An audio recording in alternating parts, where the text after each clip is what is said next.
Welcome to the Neuro Air Podcast, the show for cycle breakers, parents, young adults, and helping professionals ready to understand their nervous system through a generational lens, heal what isn't theirs to carry, and consciously choose what comes next. Hi, I'm your host, Leanna Hunt, an associate clinical mental health counselor and certified performance coach. Each week, you'll get stories, science, and somatic practices, plus my signature 4N framework: notice, name, nurture, and navigate, to help you honor resilience, break silence, and build deeper connection with yourself and those you love, all while shaping a legacy of safety, freedom, and possibility. Welcome back to the Neuro Air Podcast. There's something I want to come back to from last week's episode because it sets the foundation for everything we're going to talk about today. Last week, we talked about vulnerability and how often it's misunderstood. And the definition I referenced comes from Brené Brown, who defines vulnerability in her book, Dare to Lead, as uncertainty, risk, and emotional exposure. And she also describes it as one of the most accurate measures of courage. And I want you just to pause with that for a second, because I think a lot of us hear the word vulnerability and we might imagine openness, connection, maybe honesty. But when you really look at that definition, including uncertainty, risk, and emotional exposure, it can make so much sense why your nervous system might not immediately say, hey, yeah, let's do that. Let's dive into that vulnerability stuff. It makes sense why a part of you wants vulnerability and maybe another part of you pulls back. Because your body isn't wired for exposure. It's actually wired for protection. And we've talked so much about this. So today, instead of just talking about vulnerability, I want to go deeper into something that sits underneath it. Something that actually makes vulnerability possible in the first place. And my friends, that is courage. And not the kind of courage we've been taught to think about.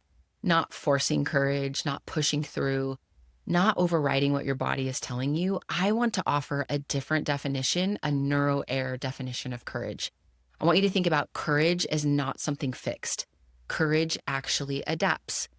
And I want you to think about how courage evolves based on what your nervous system has needed to survive. So for many of us, the version of courage we inherited is very different than the version of courage we're being asked to practice now.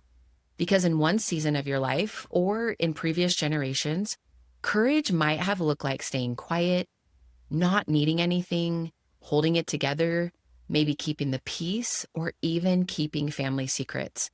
And now for you, courage might look like speaking up. Maybe it's expressing needs, and maybe it's allowing yourself to be seen as who you truly are, or maybe it's setting healthy boundaries in order to maintain connection. And that shift can feel dangerous to the body. So today we're going to talk about how to practice courage in a way that works with your nervous system so that vulnerability becomes something your body can actually begin to allow little by little.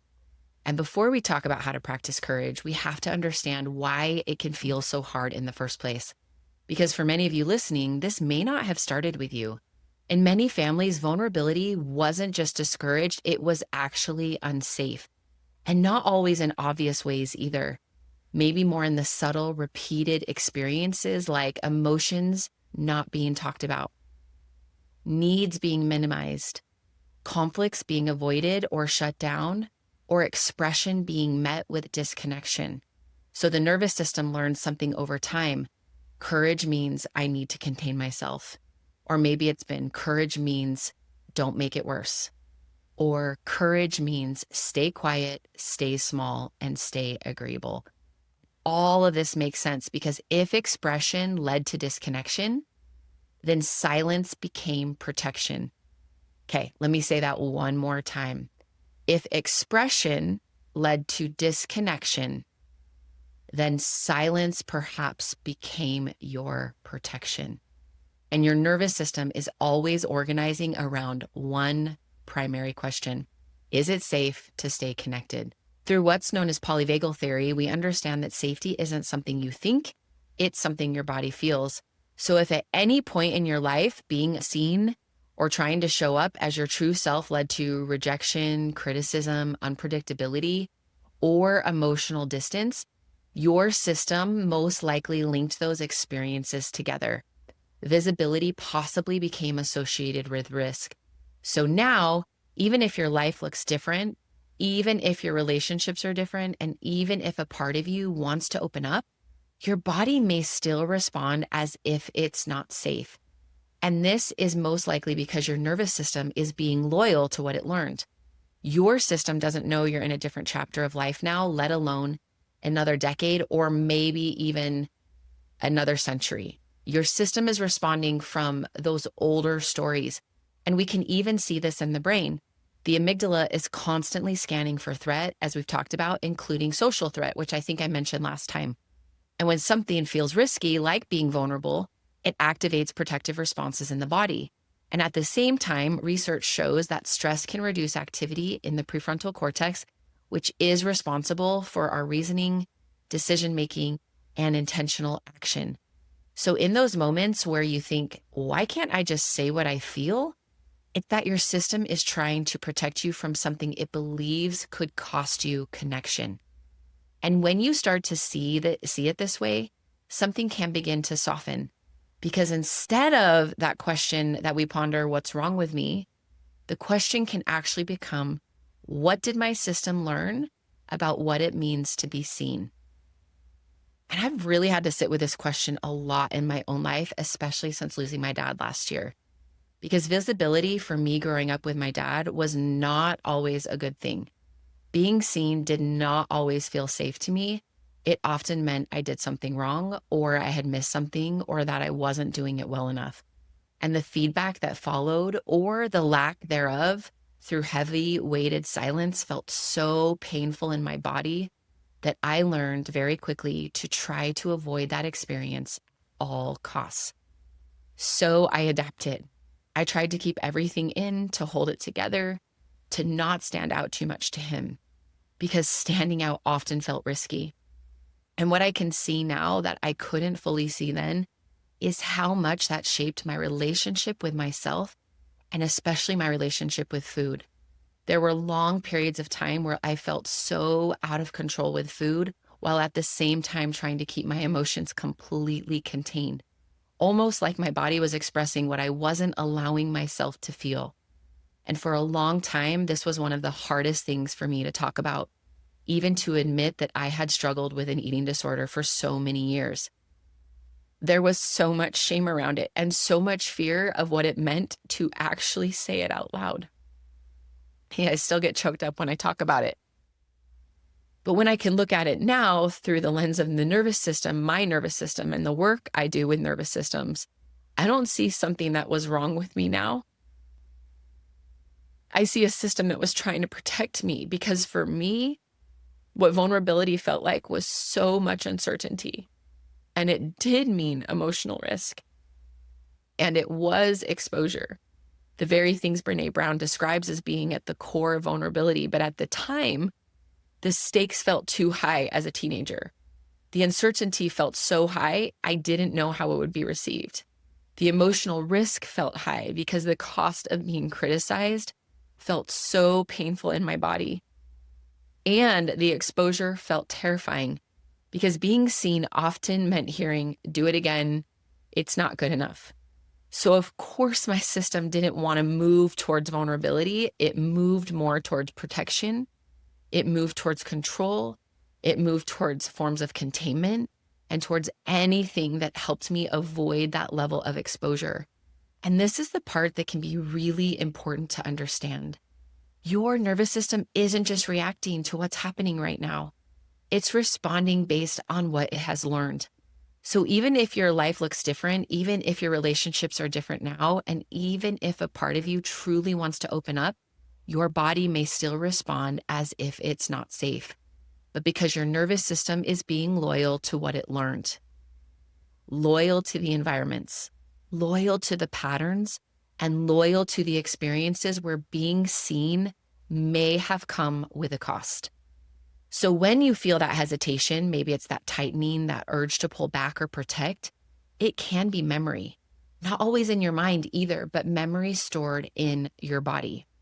And this is why in those moments, it can feel like you know what you want to say, but maybe you can't access it and the words don't actually come out.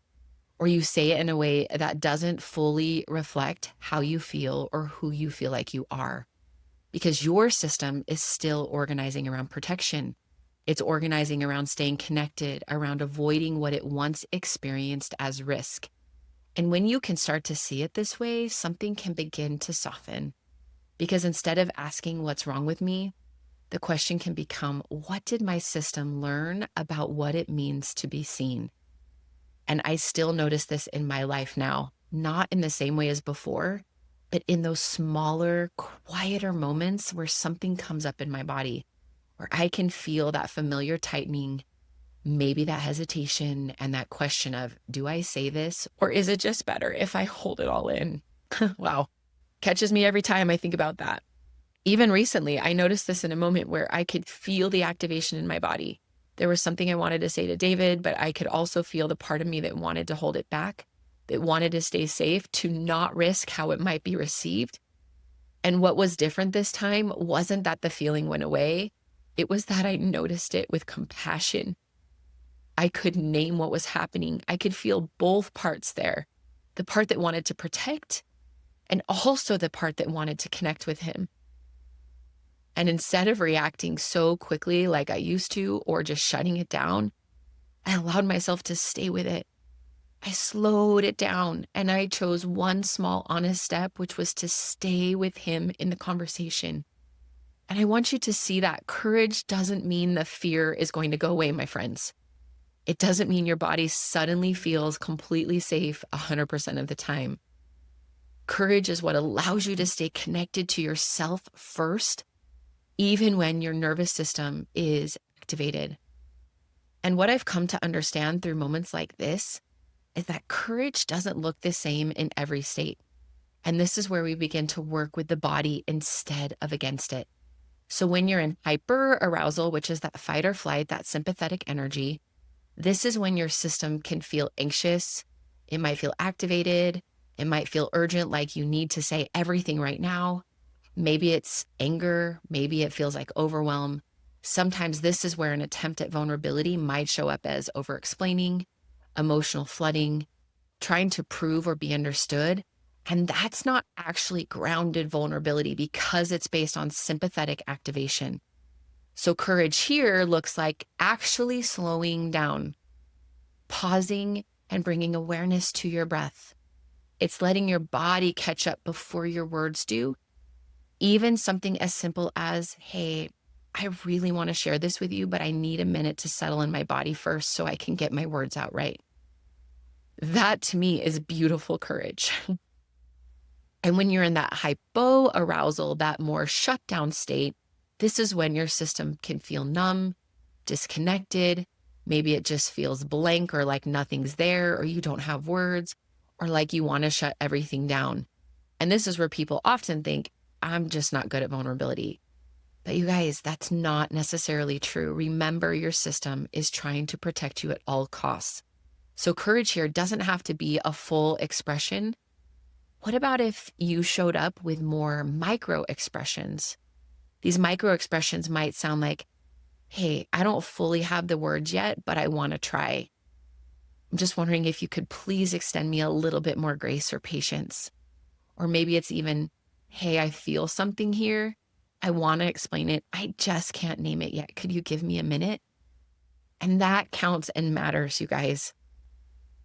And then when you're in ventral, which is also that regulated state, that place where you feel safe enough, that place that's more in your window of tolerance, this is where your connection actually feels truly accessible, where your body feels more grounded, where you can think and feel at the same time. And courage here looks like clear, honest expression. It looks like healthy boundaries. It looks like authenticity without urgency or shutdown. So if vulnerability is the destination, courage is the bridge. And here's what the bridge requires. The first is safety before expression. And remember, not perfect safety because that's not a thing, but enough for the body to feel a sense of safety. Remember, you don't override your nervous system. Your job is to support it through safety and what feels safe. And what can you do to increase that sense of safety just in the moment? Number 2, we're going to call titration, which means small steps. Healing is not going to happen through your consistent states of overwhelm, but it's actually going to happen through more manageable experiences. This concept is emphasized in somatic work by Peter Levine. So instead of saying, say everything, I want you to think, say one true sentence. I want to say just one thing that matters to me right now. Okay, number 3, self-compassion after vulnerability. Because here's something many people don't realize. What happens after vulnerability matters just as much as the vulnerability itself. Because if you open up and then immediately turn on yourself, or you criticize it, or you analyze it, or you wish you hadn't said anything, your system takes that in too.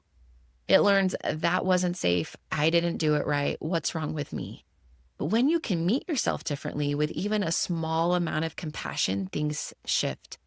Research by Kristen Neff shows that self-compassion, including things like being supportive towards yourself in moments of pain or struggle, is associated with greater emotional resilience and well-being.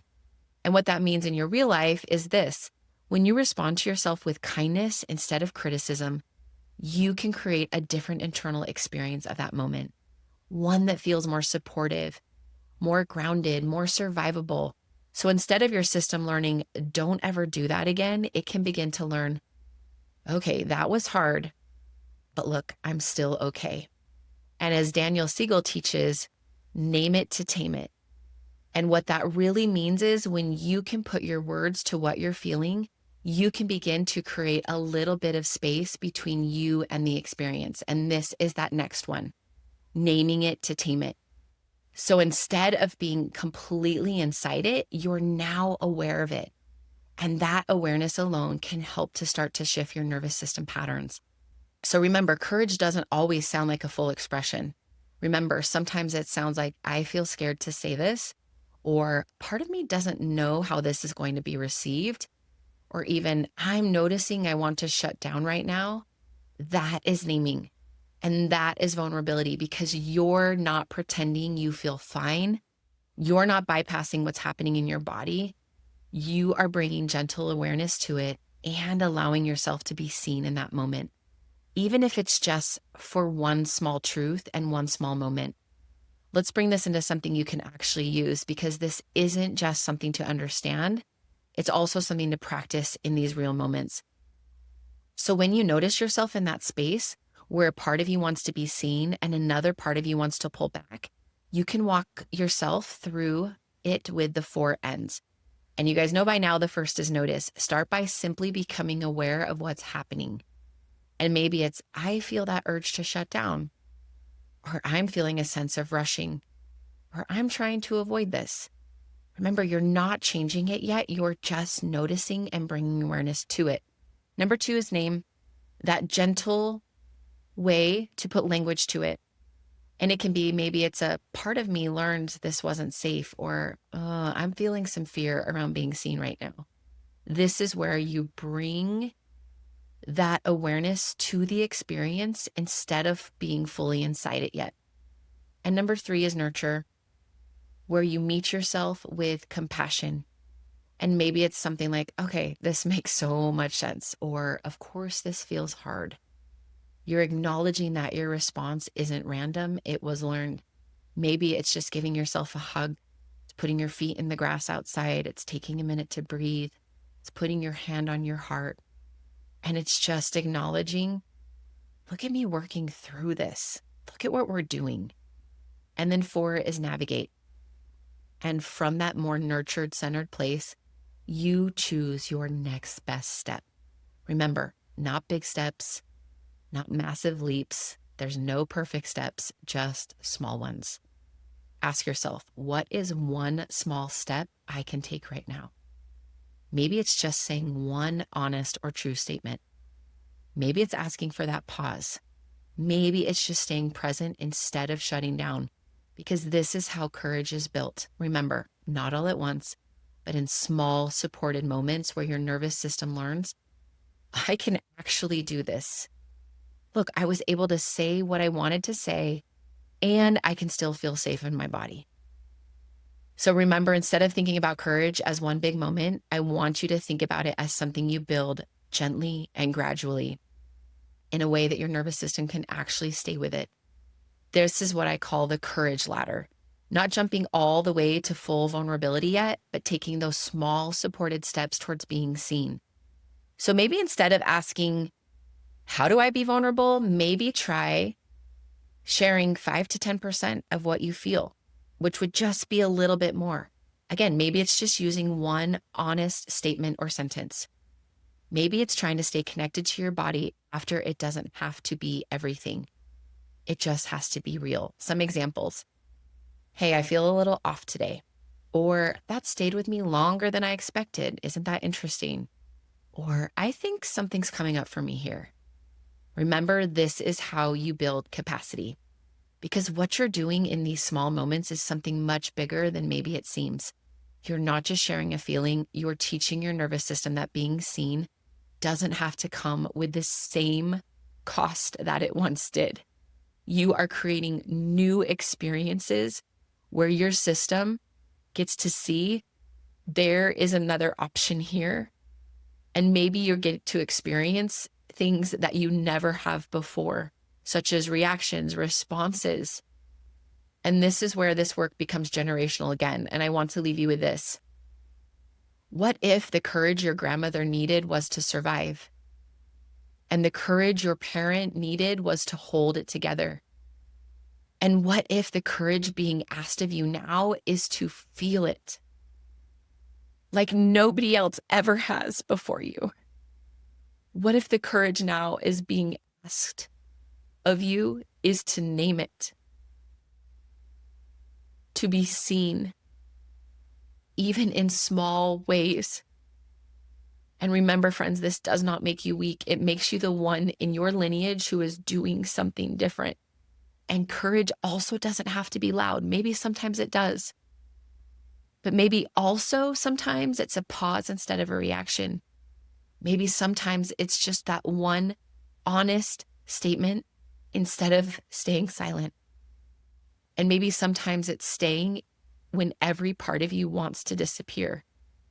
Remember, every time you choose that, you are teaching your nervous system it's safe, little by little, to be seen.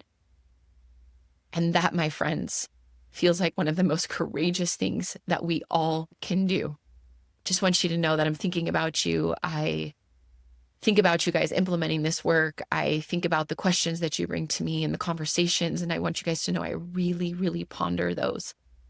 So if you need anything, please reach out, Aligning with Leanna on Instagram. And anything that's coming up for you or something that's sitting with you, I would love for you to share it. So make it a beautiful week. And until next time, bye guys.